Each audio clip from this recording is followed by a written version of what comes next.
Hello, everyone, and welcome to the latest edition of the Lunchtime Learning webinar series. My name is Brendan Woodruff. I'm the Director of Sustainability at DEC. I want to welcome you all here today for what I think is going to be a really fun topic. First off, a couple of housekeeping things before we do get started today. Just so you know, everyone is on mute. If you do have questions as we go along, please type them into the chat box. We do a nice long Q&A at the end, so if you do have questions, put them in the chat box and we'll get to them. In addition, this webinar is being recorded and it'll be posted on the Green New York website in a few days. I'll put a link to that in the chat where you can find a recording of this along with all of the other webinars that we've done as well. In addition, our next webinar is going to be on August 10th, and that's going to be electric vehicle updates. It's been 2 years since we did electric vehicles, and there's been a lot of technological changes, so we're going to be doing that again on August 10th, so you can mark your calendars for that as well. And I also will give a quick apology to Western New York for making a wide right reference when promoting this. I'm a long-suffering Bills fan as well, and we're doing well, so I'm looking forward to a good season and know that I'm with you there. So with that, I'm really excited about today's topic because a lot of times on this series we've talked about creating a culture of sustainability, and a lot of times we're talking about it within our own lives, our own social circles, and everything else. And I think this is a really good way to see how kind of more influencers, if you will, are working on this as well, and how we can be a part of that ecosystem and sharing this far and wide. So without further ado, I want to hand it over to today's presenter, Garrett Wong from the Green Sports Alliance. Thanks for that, Brendan, and really excited to present today in front of all of the employees of the department and being able to share what we're doing at the Green Sports Alliance with you all today. Really honored to be here and looking forward to chatting with you all. So my name is Garrett Wong. I'm the Member Services Manager here at the Green Sports Alliance. We are a trade association based in Portland, Oregon, and we are taking this opportunity of bridging the gap between sports and sustainability, two topics that you think normally wouldn't really coincide with one another. Yet as we were starting to build our organization and start making strides back in 2008, it was a conglomerate of teams from both the East Coast, the Pacific Northwest, and other parts of Canada that came together and started talking about, what types of recycling measures are taking place within your venue? How are you guys battling these different energy management issues that you have dependent on the load and load management issues that come into play when you have 30,000 or 70,000 plus fans inside of your venue all of a sudden within a book several hours during sometimes peak hours during the day if you got Monday Night Football or a Sunday afternoon baseball game. So what we did is we created the Green Sports Alliance and taking on this really daunting issue of climate action and sustainability within the sports world. It was something back 11, 12 years ago that really wasn't spoken about. It was a very, let's put in a green team, let's start bridging this conversation in a very elementary manner, but we're really excited to share with you all, what our journey has been over the past decade plus and seeing, what we can do over the course of even the next several years and decades to come. And so as we jump into this presentation, really just want to dive into the ethos of our organization, as I mentioned, how it came together. This was our mission to really leverage this cultural and market influence that sports has in our communities to promote these healthy practices and sustainable opportunities where we can, where we live, work, and play. And when I talk about this cultural and market influence of sports, this is something that I feel like all of us as sports fans or as community members can feel, can see, and can really live through when you talk about, the camaraderie that comes with the New York City Marathon, when you talk about the Sunday night football, just kind of traditions that come with the NFL, whether your teams are the Jets or the Bills or myself out here in Portland, Oregon, actually currently at my family's residence in the Bay Area. But that sports camaraderie that you have amongst your neighbors, amongst your family, and especially even when you see it amongst the fan bases within these communities. I know especially as I start coming back into this resurgence of coming out of the COVID-19 pandemic, as hopefully we all are, it's been a tremendous opportunity to see the community come forward and saying, we aren't just one type of fan, we are old, we are young, we are white, black, everything in between. And seeing that diversity and that opportunity to influence fans that come from so many different economic backgrounds, that come from so many different parts of our community and our cities, is really the opportunity that sustainability can have, not just housed within a corporate organization or housed within the city department, but really through a influential entertainment industry and a business as we see it that can really drive a lot of this sustainability and environmental progression moving forward. And what we've seen over the past 10 years or so is leagues like the NHL that we work with really starting with, okay, let's work with the Vancouver Canucks and the teams out of the Pacific Northwest to really look at some of our environmental initiatives and the greening of professional sports, as Gary Bettman put it 10 years ago. But now as we start looking more towards this transformation of what sustainability in sports can be, it's taking into account the NHL putting out a sustainability report, reporting all of their emissions and their energy usage, water reduction measures, and community activation within each of the clubs that they have. It's organizations, as some of you may have heard up in Seattle, taking on something like the Climate Pledge Arena and really taking into account what a naming rights deal can mean for not just a community, but for a business to really look at every layer of their organization, to look at food management, to look at local business, to look at energy management within the buildings. So many of these pieces consolidated into the sustainability attributes of the building and really taking on a net zero or a climate neutral stance within the venue is something we're really excited to see. And even something as wide and large as social justice and social sustainability is something that a lot of our teams and players specifically have started vocalizing and being very adamant about really spearheading across the sports industry with the injustices that happened last summer and were highlighted across the world. I think that was really the tipping point and hopefully a tremendous exponential curve of change and positive growth across not just the sports industry, but across all of our communities, both here in the States and abroad as well, where our Green Sports Alliance really touches. And as I mentioned, you know, where our Green Sports Alliance is really housed, you look at the leagues that we work with, the NWSL, NFL, ESPN, NBA, Major League Baseball, as they're hosting their All-Star game today. So many of these organizations that are really taking on the sustainability front and saying, how can our individual teams, not to list all of them on the screen here, but just to name a few, and then names like the Minnesota Twins, the Denver Broncos, the folks over at Penn State, across the space, we have so many organizations that are willing to put forward their very marketable name brand and their organizational values to say sustainability and environmental positive changes are really going to shape how we adjust our business moving forward. And how do we do that? We do that through partnerships, and that's where our corporate members come in with the likes of Aramark, Waste Management, Ball Corporation, who are highlighting their aluminum cups at the Super Bowl and the All-Star game, and many other sporting events across the space.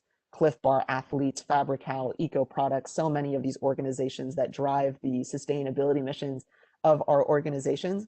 And that collaboration is where we at the Green Sports Alliance see our best intrinsic value is being able to collaborate and drive a lot of this moving forward for the sake of our sports organizations, the corporate organizations, as well as the fans that are able to take away some really key learnings from our organizations and our members across the Green Sports Alliance.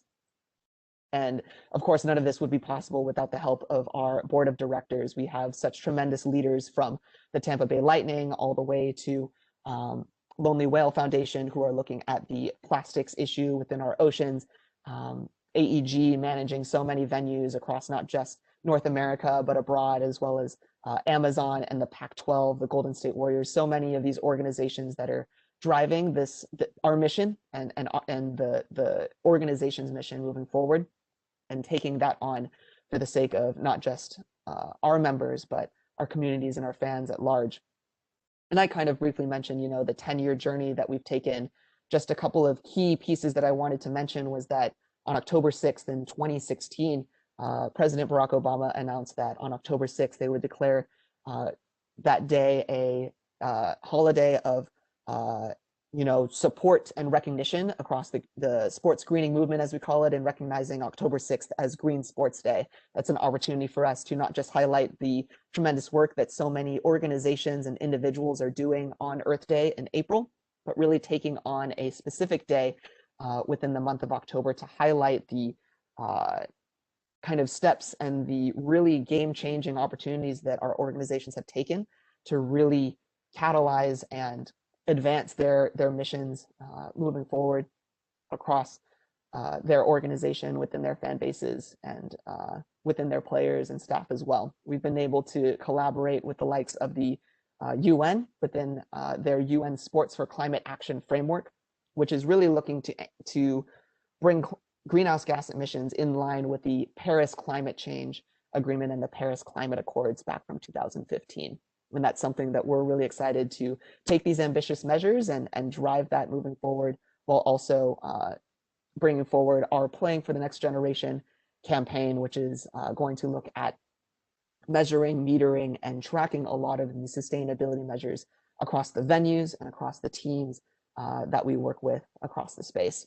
And where we see the Green Sports Alliance, as I mentioned, is taking the sports, media, and entertainment business industry, as well as the pure environmental sustainability world, and bringing that together with not just things like diversity, equity, inclusion, and social justice on that social sustainability front, but even bringing in the likes of health and wellness, well-being, and how folks feel and interact within buildings and spaces. We see that as a tremendous lift as we partner with the U.S. Green Building Council on some of our initiatives, as well as the Well Building Institute, to see how we can really take on these larger issues that we have within the built environment, and how we can integrate a more environmentally sound and conscious feel and ambiance within the venues and the spaces that we occupy. Within our 3 pillars of work, how we always talk about it here at the Green Sports Alliance, is we have the operations within the buildings, we have the supply chains that power those buildings, and of course the community and the fans that make this industry possible. And within these operations, I've mentioned, the solar panels that occupy the buildings, the purple piping and the gray water systems, all of these different nuances and pieces within the venue that really drive the sustainability values and initiatives across the space, coming down from the team organization as well as the league leadership as well. Within the supply chains, that's where really our corporate organizations come into play. That's the likes of NatureWorks and NatureTech and Eco Products, providing their products and serviceware to look at our zero waste management goals within the venues, to look at our compostability options, as I know those are huge pieces in New York, not just in our sports venues, but across the cities and the state at large, and really looking at how we can take on these sponsors and partners to drive these greener supply chains across the spaces. And then as we talk about our fan engagement model, how do we look at athlete empowerment, how our athletes are able to drive this action both within the venue and with our fans at home? How can the sports fans be engaged and be really embedded within not just the leadership of the teams and the leagues, but also the leadership of players as well? And how can we get more youth athletes, youth fans engaged in these conversations? This is a conversation that we want all fans to be included within. And so seeing how we can really open up that conversation for the benefit of our communities is something that we're really looking to empower our sports fans and our GSA fan base to be a part of. Some of these ways that the Green Sports Alliance are really able to collaborate, network, and advance these goals and missions across our teams are hosting 3 different kinds of opportunities within both our members and the general public. Our GSA webinars are hosted once a month, and those are opportunities for us to provide members with solutions and initial actions on different environmental and social initiatives. Those are going to be pieces like how our teams are combating the COVID-19 pandemic this past year, and how our organizations down in Atlanta to San Francisco were opening up as vaccination centers, before we're opening up as voting centers, and utilizing their spaces for the benefit of their community. Now, as we start coming out of the pandemic, it's starting to look at pieces like, how are you combating this wave of plastic and PLAs that are coming into your organizations and into your venues? And are there going to be new opportunities for downstream recycling, or opportunities to educate your fans on how to engage with your materials within your venues, looking at conversations of social justice and environmental justice as well. These are all conversations that we host within our webinars on a virtual sense. And now that we're coming out of this pandemic, looking at hosting our symposiums and our workshops in an in-person occasion. These are regional events that we host typically on a quarterly basis. Our next one will be on August 17th in Kansas City, hosted by the Kansas City Chiefs and the team over at Arrowhead Stadium. There, we're going to look at how, on a localized level, we can talk about these environmental and social initiatives for the sake of the teams, as well as the sustainability organizations that we have across that region. So when we have pictured here a conference based in Tempe, Arizona, that conversation is going to be significantly different than what we have in some place like where I'm based in Portland, Oregon, right? You have tremendous conversations of water conservation, drought, the lowering water tables at places like Lake Powell and the Colorado River Basin. But up in the Pacific Northwest, we have different conversations of things like fire resistance, of things like compostability, of things like solar energy and utilization within a space that doesn't really have much opportunity there compared to a place like the American Southwest. And so all of these different pieces are things that we're excited to really cater towards that region and really bring an in-person engagement back to the space where we can. Our playbooks and our guidebooks are opportunities to really document those case studies that we have across many, many years of collaboration with our teams and corporate organizations to talk about things like zero waste, greener cleaning, fan engagement, and so many pieces that are going to really apply to our members and their venues, and really allowing that to be public based on our GSA website at greensportsalliance.org, and allowing for our members to dive into these comprehensive yet tangible guides with detailed information and best practices across the industry. Of course, we wouldn't be a driving nonprofit without a large conference that we host on an annual basis, and that's what we call our Green Sports Alliance Summit. The summit we see as the largest and most influential gathering for the sports community to talk about environmental and social sustainability. We have the tremendous opportunity to host these in person in some of the greatest and grandest sustainability spectacles across the sports industry, starting at the team over in Santa Clara, and really looking at the opportunity for Levi's Stadium and that team to showcase their rooftop garden, their solar energy within the parking lots, moving on up to the Golden One Center in Sacramento, then over to Atlanta at Mercedes-Benz Stadium and that LEED Platinum facility, and most recently hosted in 2019 at Lincoln Financial Field with the Philadelphia Eagles. I say most recently because we did put a pause on our GSA Summit that hosts upwards of 600 individuals, and put a pause on that in 2020 as well as 2021 in the interest of the health and well-being of our teams and organizations, and looking at the travelability and the pandemic as it had really hampered our organization's ability to gather in person. But we did have a tremendous opportunity to host these virtually, and this was an opportunity that we took on very quickly, and was something that our team very swiftly was able to put on in a very engaging way for folks to watch recorded and live sessions in a virtual sense, and had a great opportunity to host this last October, as well as just last month. Some highlights from this year that I was really proud to curate and drive alongside our team was really looking at these conversations of racial diversity and gender diversity across all levels of sports leadership. And that was bringing in the likes of Brett Peterson from the Florida Panthers, their assistant GM, Sam Thomas, the tremendous point guard over at the University of Arizona. Tough for me to say that as a ASU alum, but certainly an incredible athlete, really driving a lot of work within the Pac-12. Brandon Thompson from NASCAR, and Marissa Grimes from the U.S. Tennis Association, all driving incredible work within their individual organizations and the sports industry at large for the sake of DEI opportunities within the sports industry.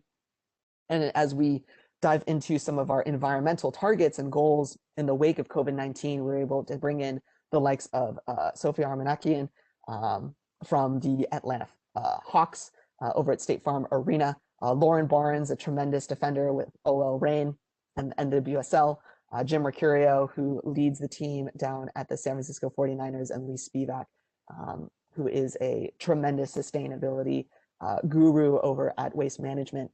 All of these organizations really talking about, coming out of this pandemic and into the future, what are these new targets, what are these new goals, and how are our sports organizations going to drive this momentum coming out of the pandemic, taking into account these longstanding goals and some of these even initial goals that we had for this past year that had to be put on pause, and now driving that into the next 5 years or the next decade as our fans come back into our venues and allowing them to be engaged in these conversations once again. And this is now an opportunity where I'd love to open it up. And as you, Brendan mentioned earlier, feel free to continue to bring in your questions and any other comments that you have within the chat box. Happy to answer them as we get through a couple of case studies and some notes here. But I did want to mention some tremendous opportunities that I've been fortunate to be a part of and witness across the New York State region, specifically with the historic team of the New York Yankees. They were actually the first North American club to sign on to the UN Sports for Climate Action framework that I mentioned earlier.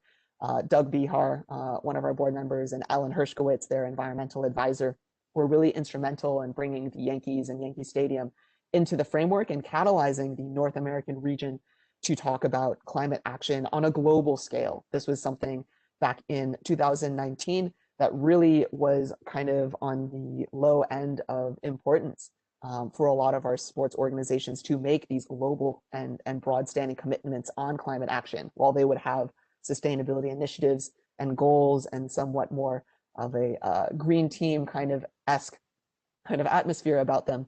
This was really a catalyst and a tipping point for organizations to come out and say, hey, we at the New York Yankees have 85% waste diversion from landfill and are working towards our zero waste goals. We at the New York Yankees are offsetting all of our stadium energy use, our team and employee travel, transitioning our, non-recyclables into waste generation, and really trying to look at any occasional leaks for refrigerants or any gaps within their sustainability metrics within the venue, and coming forward and saying, hey, we're going to partner with a Green Sports Alliance partner at South Pole and offset all of that across our venue. And those kinds of commitments are what really drive so much more influence and action across our sports industry, and our network. And those kinds of really outstanding commitments are things that we're really grateful to witness and to drive. And that's where you see even more commitments and sometimes even longer standing projects and things like that when you look at something like MetLife Stadium. I mean, for folks of the Giants or the Jets, I'm sure you've known of the solar ring that generates 350 kilowatts of solar energy on top of the venue, made up of over 1,000 solar panels that generate the energy needed to power those 900 LED fixtures on the top of the stadium. And not just for those LED lights, but also the stadium's daily energy needs, along with the rest of the excess power going to the grid. Those kinds of projects are things that are going to really outstandingly talk about the sustainability goals and just kind of attributes and longstanding initiatives that are going to drive the organization moving forward. One of our partners over at the group called the New York Road Runners are the organization behind the New York City Marathon. And as a marathon runner myself, really excited to see how much tremendous work they put into their sustainability work, all the way back to the 2018 marathon alone, that they were able to donate over 90,000 pounds of clothing to Goodwill New York and New Jersey, collected from runners, from the community, and being able to donate that back into the community is such a tremendous story, as well as at all New York Roadrunner races, not just at the marathon, but looking at the leftover pre-race, post-race, and on-course meals, beverages, and food that are provided, being able to collect and donate all of that to City Harvest, the city's first and largest food rescue organization. So many of these pieces that you would think on a one-off basis for so many of these events don't really have much of a sustainability story, but something that we're really excited to partner with them and drive that message for the sake of our community and our fans. And I know as we start rounding out this presentation, all of y'all are thinking, well, this is all fantastic that our sports organizations are doing so much, that the teams that I'm so passionate about have these sustainability commitments and environmental goals, but as fans, what can we do at our stadiums, at home, that are being, vocalized from our teams and our organization? And two pieces that I really like to touch on in terms of what fans can do as a huge sports fan, and my family as well, as you can see. Um, it's really just an understanding of where can I make my best effort moving forward when I walk into the venue. So much of that is on a venue operation side, and you're thinking, well, I'm not going to be able to turn on and off the lights when I leave a room at a venue. That's really not how the building operates, or I'm not going to, be able to manage the low flow fixtures within the restrooms or the water fountains or things like that. But one area that I really like to touch on, and this is a statistic that our friends over at Ego Products were able to provide, was that so much waste and materials management goes into each game and each event that the team puts on. And even within a 10-year span over at the Minnesota Twins, they were able to, on the right, divert 12,000 tons of waste from landfill based on their compostable materials, their recyclable materials. And that's not just from the materials that are, on the upstream of the supply chain brought into the facility, but so much of that is fan facing. So much of that is fans putting the aluminum and the plastics into the recycling. So much of that is fans taking into account the trays and the hot dog wrappers that you have, and understanding what goes into the landfill bin and what goes into the compost bin. And that's where fans really have such a tremendous opportunity to follow in the leadership of our sports teams when you attend games, to think consciously and act responsibly, because our teams and our organizations are going to do their best and move and put their best foot forward of having bin placement in an opportunistic manner for our fans, to have food opportunities that are low carbon intensive, that are vegetarian, and being able to provide that for the sake of our fans on a local basis.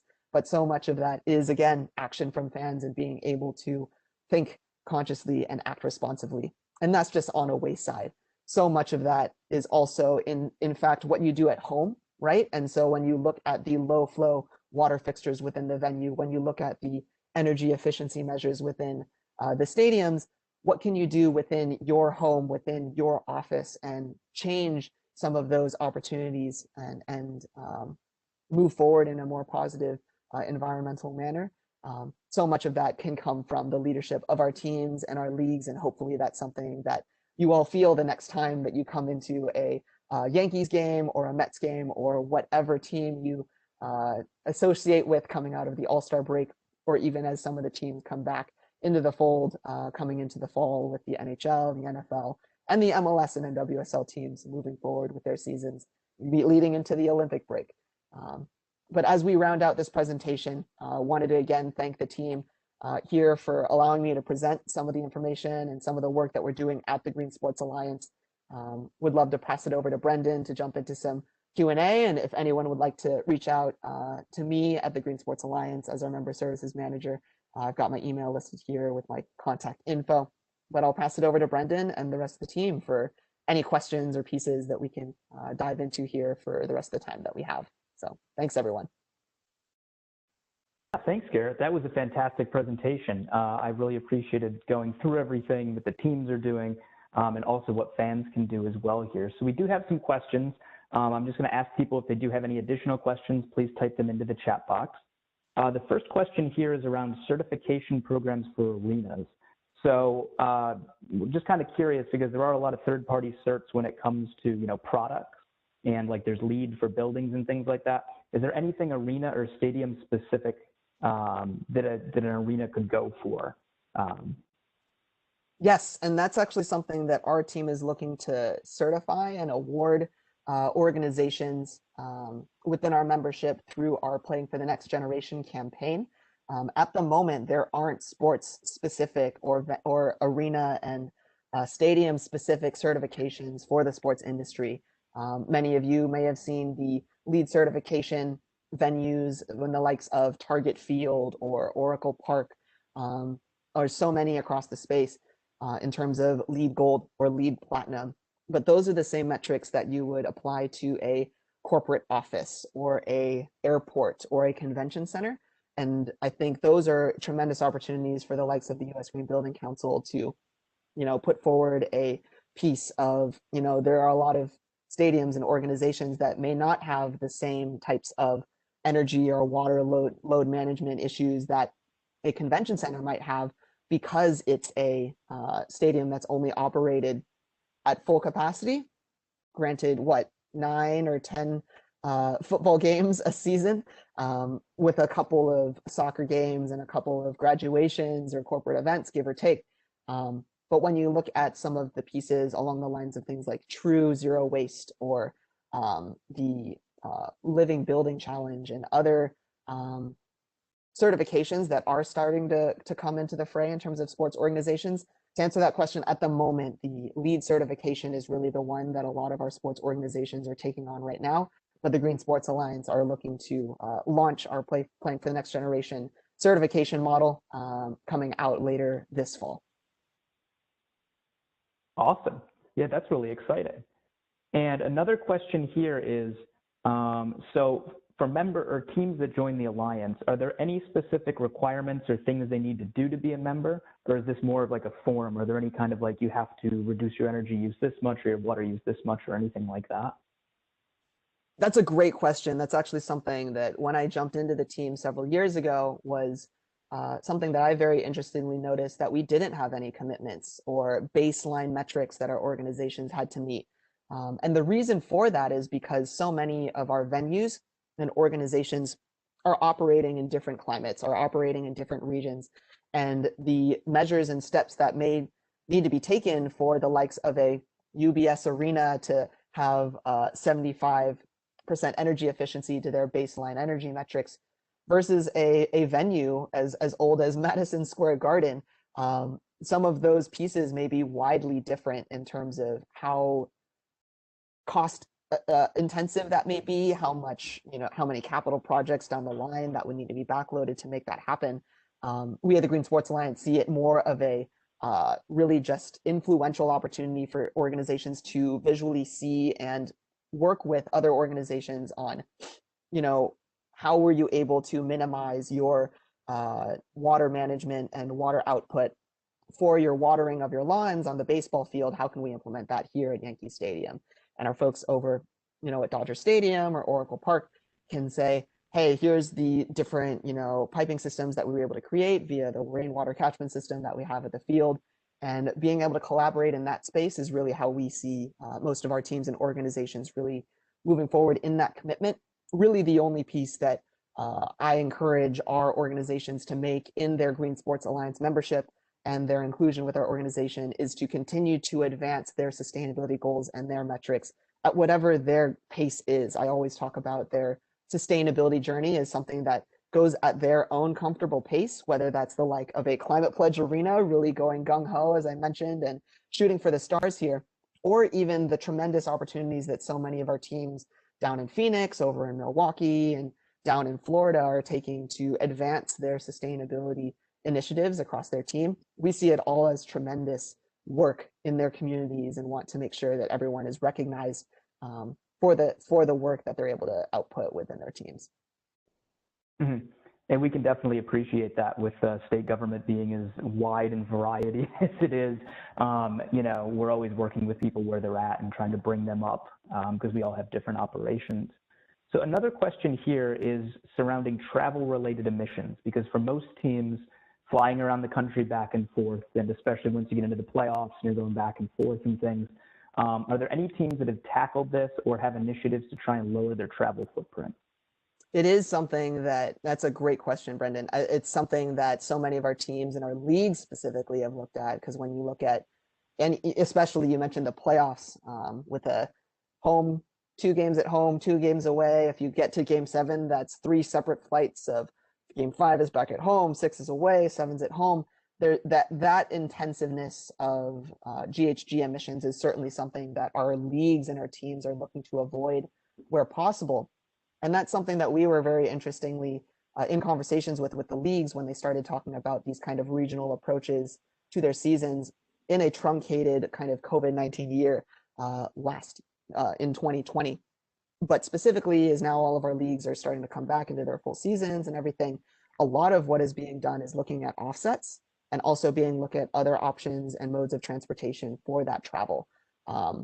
specifically for folks like at the Major League Soccer and MLS, they're looking at how they can offset all of their player travel and all of their team travel through the likes of, as I mentioned, South Pole earlier, projects and community projects that are able to invest in offset projects, whether those are tree planting programs or community-based education programs, and being able to offset those GHG emissions through those types of kind of investments, and certainly trying to figure out, where else can we get more energy efficient and fuel efficient transportation for players and staff as well, to the stadiums, to and from home. Those are things that have been very interesting to model, especially as so many teams, are either housed in very large metropolitan cities, or sometimes they're a little bit on the outskirts. When you look at SoFi Stadium in Inglewood, California, a little bit more on the outskirts of LA County. So many of these teams are differing in terms of how they're positioned and how those solution sets are made. And that's where it comes back to the sustainability journey looks different for everyone, and the pace is always different. And so it's certainly something that at the Green Sports Alliance, we're trying to make tremendous strides in. But I will say that transportation program area is one that we've been combating for a while, and are continuing to look at new opportunities to tackle those transportation-based emissions. Mm-hmm. And that just actually, the transportation question got me thinking here too about hotels and kind of other vendor partners that the teams work with.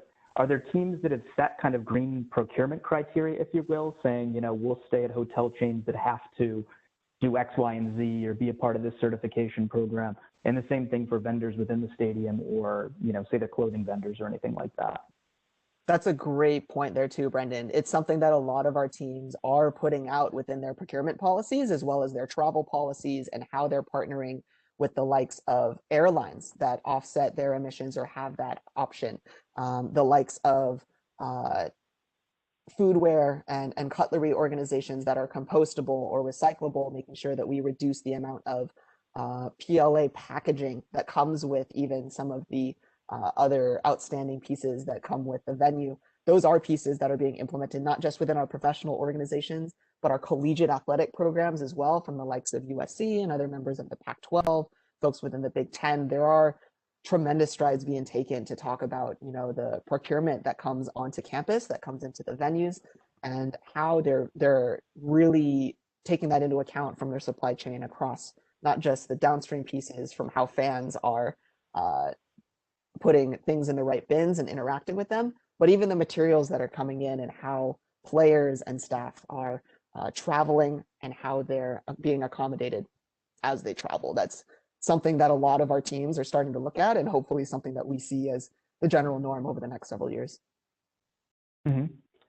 And you've talked a lot about teams being kind of where they're at and on their own journey. So one thing that that also came up here was, you've got some stadiums that are in downtown, some that are on the outskirts. You've got different kind of scope 3 travel emissions, if you will, from fans. And you also have tailgating when we're getting into kind of waste generation. You've got some teams that probably have large tailgating spreads, others that are in urban downtowns that don't have that. Do you know of any teams that have done anything to kind of tackle waste from tailgating?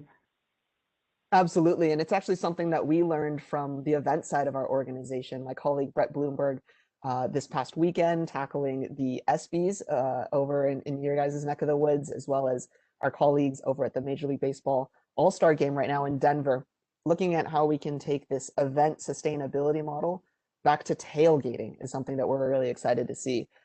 So much of that coming from specifically the collegiate athletic world, and how the sustainability departments and the athletic departments are able to manage sometimes just the parking lot spaces, if that's how the fans are situated, as well as how it bleeds into some of the community spaces when you talk about the likes of a Northwestern University or something like that, where the tailgating really just bleeds into the broader community.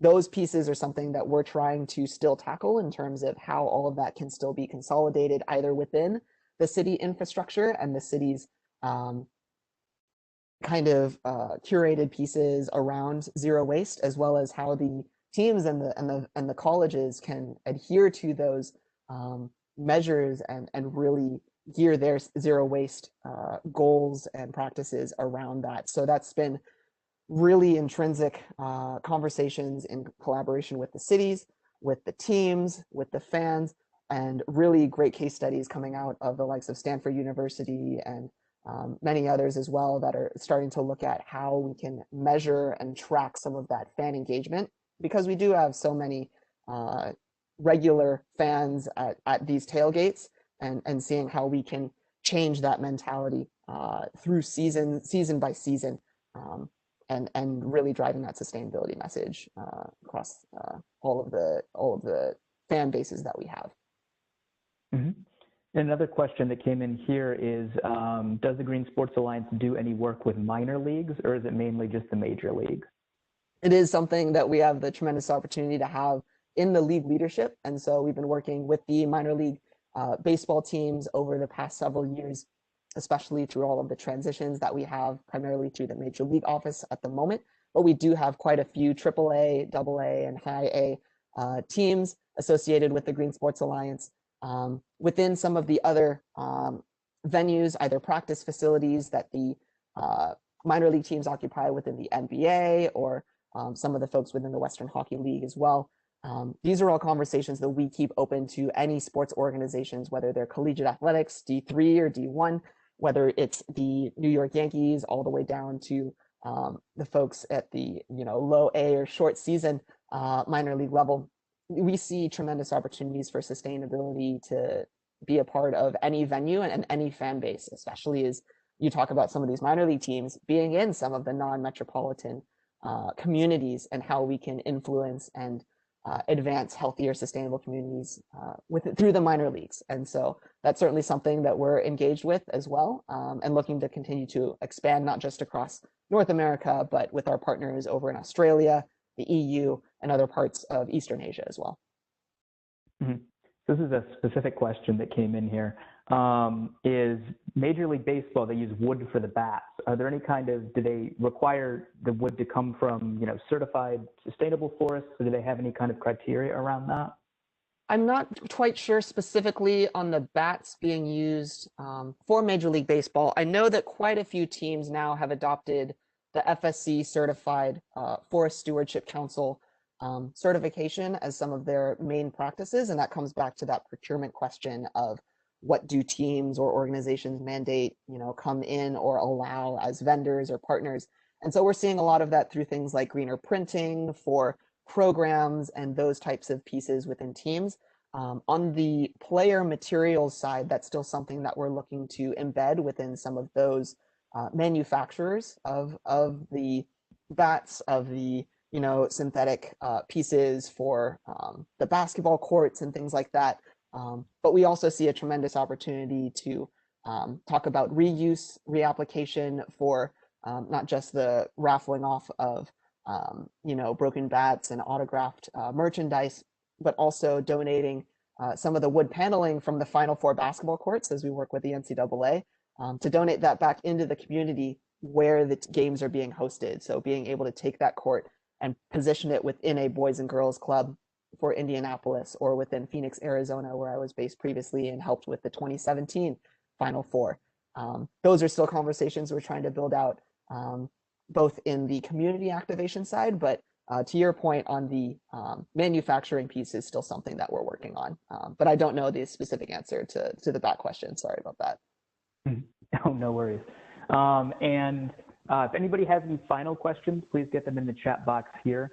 One other one that came in is, what is the most innovative thing you see a team or an organization doing right now on the sustainability front? What's kind of the bleeding edge, if you will? I'd say it really was twofold for me, and I keep this timeline a little bit larger because I think for a lot of us, the past year and a half was really a little bit of a blur and kind of all melds together. But I think the first one, and I mentioned it earlier, actually I mentioned both of you somewhat earlier, just briefly, the leadership position of the likes of the Seattle Kraken and the team at Amazon to position their venue as Climate Pledge Arena, I think was a tremendous stamp in their journey of sustainability, especially as a new team in Seattle trying to make their grounds in a community that is very environmentally focused. That's a tremendous leap for an organization like that to really make that commitment. We're excited to see how Climate Pledge Arena and the Seattle Kraken will kick off their season and really dive into full operation of that venue. And I know myself as a Portland, Oregon native, making that 3-hour drive up there to see a couple concerts and see some games is going to be really exciting. But those types of commitments and bringing in not just the naming rights opportunity, but talking about local vendors and having the likes of local businesses to occupy those spaces and be vendors within the venue to talk about all of those other procurement pieces that we talked about earlier and how the team activates and talks about their sustainability mission within the city of Seattle and the state of Washington is something that we saw as a tremendous state-based or US-based commitment. And we've seen that with the likes of Forest Green Rovers as they talk about, serving vegetarian and vegan options primarily within their venue, feeding those same foods to the players and seeing that activated on the field to talk about the recycled fibers that go into their jerseys through Adidas and through other, supply organizations. Those are stories that I love to hear as well. Personally, for me, I'm a huge advocate for community-based initiatives and how we can activate sports organizations based in our communities for the sake of our fans and for the folks that live within the cities and the neighboring towns that we really influence. And so much of that, I think, was through stories of the team down at the Atlanta Hawks and Sophie talking about how there were fans coming into the venue that had never been to Atlanta or had never been to State Farm Arena before, but they were able to come in and vote for the first time last November. They were able to come into the space and see the banners, to see the spaces that so many greats had walked through before, and to be a fan and to be able to come into that camaraderie, to be around other folks, to say that, the 49ers were able to vaccinate over 120,000 community members that walked through Levi Stadium. Those were my high school teachers. Those were, our family friends that walked through that space. And I think those types of pieces where our sports organizations can really make tremendous strides within our communities, those are the stories I would love to see more of as we come out of this pandemic, as we start moving forward as a society. Those are all stories and pieces that I think we can still continue to grow and learn from, but all through the leadership of these sports teams and these sports organizations and players. So those are some of the stories that I've been really, really inspired to see and hear from over the past several months. And hopefully those aren't the last. And hopefully there are many more to come over the next several months and years to come. Mm-hmm. So we got two final questions here, rapid fire, because we're running short on time. The first one, are there any resources or steps that communities can take to improve their community fields or their small stadiums, maybe for a high school or something like that? Absolutely. And these are all resources, as I mentioned, that are available for the general public. The first place that I would say is at our greensportsalliance.org website. And within the press and resources section, there will be an opportunity for anyone, even on this call, and folks that occupy some of these community spaces to access those playbooks and guidebooks. And I think that would be a great first spot to check out. And if there are any other specific pieces within those guidebooks or pieces that we've curated here at the team, feel free to reach out to our team at the Green Sports Alliance, and we'd be happy to connect folks with appropriate, case study innovators and team managers that were able to catalyze that from the beginning, to hear those stories, to learn those steps, the kind of growing pains that came with it, because those are the valuable conversations and really the honest conversations that I think are going to be really important as teams start to look at the sustainability improvements and opportunities that lie within their venues. Mm-hmm. And final question here, any upcoming recycling projects in stadiums that you know of that are exciting and kind of innovative? Yes, I think one of them that I recently read was that the partners that we have over at Maxar, they're the ones that make the recycle bins made out of milk jugs that they repurpose into being stanchions and holding places for the receptacles for recycling, for compost, and for landfill. They're going to be rolling out more of their products over with the Philadelphia Union, as well as down in Orlando, if I'm not mistaken. And so seeing more of those stories jumping into the fray, as well as the likes of, I mentioned, Ball Corporation and launching their aluminum cups at the All-Star Game and many of these other marquee events. So many of these recyclability conversations within venues that we see really advancing, and for the sake of not just the team and the city, but also the fans to be engaged, as I mentioned earlier. Those are the kinds of things that I'm really excited to see, and hopefully there are more opportunities to come down the road. Yeah, and thank you very much. This was a fantastic presentation. Thank you for sticking around for the Q&A. As always, it got kind of wonky, but I think that's always good to get into the weeds of things when you got some good professionals on the line. So thank you again, Garrett. Everybody, thank you for joining today. Again, our next webinar is going to be August 10th. It's going to be electric vehicle updates. And just thank you again, Garrett. Have a good one, Absolutely. everyone. Thanks, everyone.